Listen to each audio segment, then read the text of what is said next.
করি মুর্শিদাবাদ ডায়েট সরকারি শিক্ষা প্রতিষ্ঠানটি থেকে।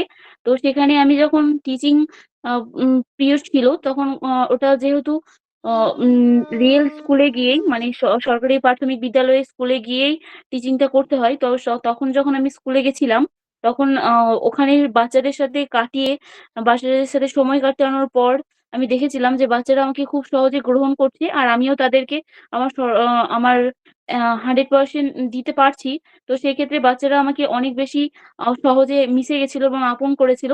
এবং টিচিং এর পরেও যখন তারা রাস্তায় আমাকে দেখা হতো, ম্যাম বলে জড়িয়ে ধরতো, সেটা আমি মনে করি যে আমার জীবনের সবথেকে গোল্ডেন পিরিয়ড এবং সবথেকে বড় প্রাপ্তি। তো আমি যদি সত্যিই কখনো একজন আদর্শ শিক্ষিকা হয়ে উঠতে পারি, তো এরকম আরো অনেক বাচ্চা আমার আ সেই ভালোবাসার জায়গাটা আমি পেতে পারবো বা আমিও তাদেরকে সেই জায়গাটা দিতে পারবো এবং আমার মধ্যে থাকা যে অর্জিত জ্ঞান সেটাও আমি তাদের মধ্যে পৌঁছে দিতে পারবো। তো এটা আমার একটা বড় প্রাপ্তি বলে আমি মনে করব। আচ্ছা, যদি সিঙ্গেল ওয়ার্ডে বলি তাহলে আপনার স্ট্রেংথ আর উইকনেস একটু বলবেন?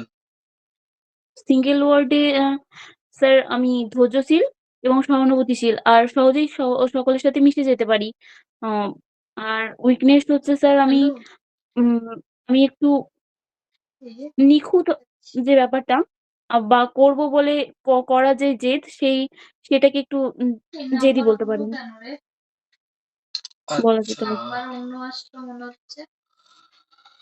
তাহলে আপনি নাড়ু ভাগ করে খাই, এটা হচ্ছে ক্লাস 4 আমার গণিত, এই চ্যাপ্টারটা একটু পড়ান তো আমাদেরকে। ক্লাস 4 আমার গণিত। ক্লাস 4 আমার গণিত, নাড়ু ভাগ করে খাই। রেডি হলে হ্যাঁ বলবেন, হ্যাঁ?